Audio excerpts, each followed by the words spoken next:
আসসালামু আলাইকুম, সবাই কেমন আছেন? তো এই গাড়িটা বিক্রি করা হবে। ইঞ্জিন, গিয়ার বক্স সব ওকে আছে, কিছু খোলা ফিটিং হয় নাই, একদম রানিং গাড়ি। সামনের দিকে দেখেন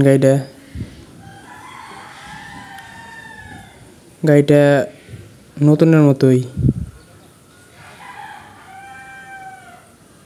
বড় জায়গায় বিট আছে 40% 50%-এর মতো।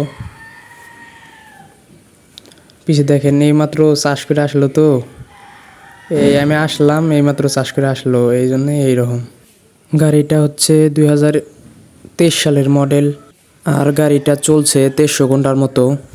আর এদের লোকেশন হলো দিনাজপুর 10 মাইল। গাড়িটির দাম চা হচ্ছে 7,20,000 টাকা। এটাই মোটামুটি ফিক্সড। নিতে চাইলে স্ক্রিনে দেওয়া নাম্বারে যোগাযোগ